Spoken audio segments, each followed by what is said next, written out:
Hello students, welcome to our today's lesson. Today we will discuss some topics from class 11 physics unit 1. Our first topic is principle of homogeneity. Then uses of dimensional analysis. Next we will solve a problem using dimensional analysis. And the last one is limitations of dimensional analysis. So let's start. So first one is principle of homogeneity. So according to this principle, the dimensions of a fundamental quantities of two sides of a physical relation must be same. Suppose we have a relation A plus B is equals to C. So according to this principle of homogeneity, the dimension of left hand side of this equation is same as that of right hand side. Suppose if the dimension of A is L, then the dimension of B should also L and the dimension of C should also L. That means any equation or any relation having the same dimension in both sides. So I repeat, according to this principle, the dimensions of the fundamental quantities of two sides of a physical relation must be same. So this is our physical relation, A plus B is equals to C, and the dimension is same. And suppose if a relation is like that, L t to the power minus 1 plus 2L t to the power minus 1, then in right hand side also the dimension should L t to the power minus 1. Okay. So this is basically the principle of homogeneity. So these are the example. We can write for example. One example this, and another example we can write L cube minus L cube is equals to L cube. That means if we have two quantities in left hand side having the dimension L cube, then in right hand side also we have the dimension same, that means L cube. Clear? Okay. Now let's go to the second topic. Second topic is uses of dimensional analysis. So there are many uses of dimensional analysis in many field of physics. So number one, with the help of dimensional analysis, we can convert one system of unit to another. Okay. So number one application or use is conversion of one system of units into another. Conversion of one system of unit into other system by using dimensional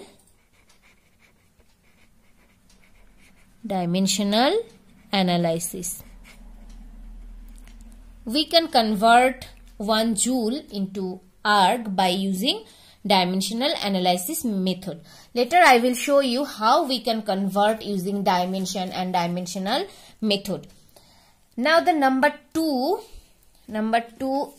uses of the dimensional analysis is we can check the accurateness of a equation. So number two application of dimensional analysis is checking the accuracy of a given equation. Clear? With the help of dimensional analysis, we can check the correctness or accurateness of a given equation. And number 3 application or uses of dimensional analysis is derivation of formula. That means we can derive formula. So number 3 is derivation of formula. We can derive formula using dimension analysis method. Clear? So these are the uses of dimensional analysis. So now we are going to check this equation. That means this one, checking the accuracy of a given equation. Suppose we have this equation and we have to check this equation either correct or not. So let's check. Okay, so our equation is V is equals to root over 2gm divided by r, where V is the escape velocity, g is gravitational constant, m is mass, and r is the radius of the earth. M is the mass of the earth. So about this term, that means escape velocity, gravitational constant, we will learn in another chapter. Later you will know all about this. For now, just you know this is a equation for escape velocity, and we have to find out the correctness of this equation by using dimensional analysis method. Clear? So how we can solve this? So dimension of V, we know dimension we have to write within third bracket. So dimension of V is equals to, we know, m to the power 0 L T inverse. Dimension of velocity is m to the power 0 L T inverse. We know from previous classes the dimension of velocity, acceleration, mass, length, time, all that thing. Okay. So now the dimension of G, gravitational constant, is m inverse L cube T to the power minus 2. And the dimension for m, that means mass, is capital M. And the dimension for r, see, r is a radius of earth. Radius means some length. So dimension of length is L. So dimension of r is capital L. And now remember one thing, a constant quantity has no dimension. Okay, so 2 having no dimension. So now V is equals to root over 2gm divided by r. Now dimensions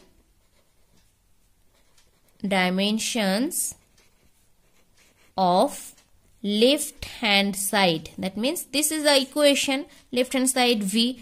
So dimension for left hand side is m to the power 0 L T to the power minus 1 from here. Okay, so dimension of left hand side is m to the power 0 L T to the power minus 1. Now dimensions of right hand side is equals to what? Dimension of right hand side is equals to root over 2gm by r. For this we have to write root over 2 having no dimension. G is m inverse L cube T to the power minus 2 into m having dimension m and r having dimension L. Clear? Now if we cut this L with one L, then here L square. And this m inverse and m, if we multiply these two, then we will get m to the power 0. Because m to the power nothing means m to the power 1. M to the power minus 1, m to the power plus 1. M to the power minus 1 plus 1 is equals to m to the power 0 means 1. Okay, so this and this we can cut.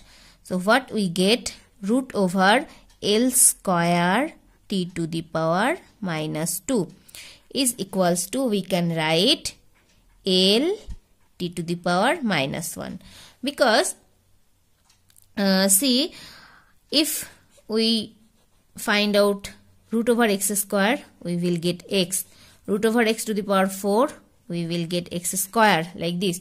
So root over L square means L, and t to the power minus 2 means t to the power inverse, or t to the power minus 1.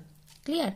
So within third bracket, and we can write this as m to the power 0. M to the power 0 means 1, and 1 into something means that thing. So m to the power 0 L t to the power minus 1. So this is the dimension of right hand side. Clear?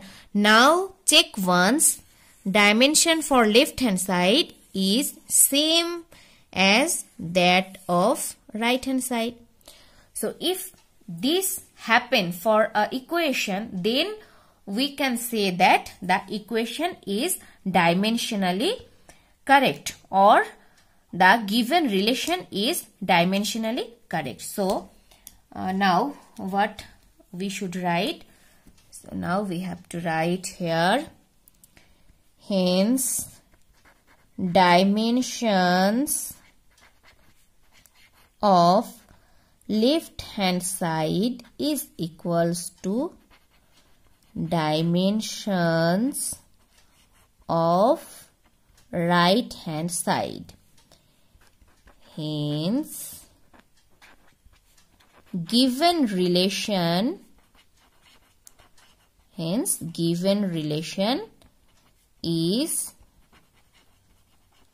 dimensionally correct. Okay, by this way we can check the correctness or accurateness or accuracy of a given equation, and in the same method we can convert one system to another, and we can derive one formula by applying this dimensional analysis method. Okay, now we are going to discuss about the limitations of dimensional analysis. I will give you note for today's class. Now just you listen carefully. Limitations of dimensional analysis. Number 1, by this method the value of any dimensionless constant cannot be calculated. I repeat, by this method, that means by dimensional analysis method, the value of any dimensionless constant cannot be calculated. Okay, and by the dimensional analysis method, some equations like S is equals to ut plus half at square, these types of relation the dimensional method fails to derive. Okay, this type of relation we can't derived by dimensional analysis method. And number 3, it fails to give an information about trigonometric function, logarithmic, exponential and complex quantities. So in case of trigonometric functions, logarithmic, exponential and complex quantities, the dimensional analysis do not work properly. Okay, this is one limitation of dimensional analysis. And the last one, if a physical quantity depends upon more than 3 factors, then the relation among them cannot be established, because we can have only 3 equations by equating the powers of m, l and t. So if a physical quantity depends upon more than 3 factors, then relation among them cannot be established by dimensional analysis method. Suppose x is a function of m, a, b, c, d. So there are more than 3 quantities, or depends upon more than 3 factors. So in case of this type equation, we can't derive the power using dimensional analysis method. Okay, so that's all for today. Thank you all.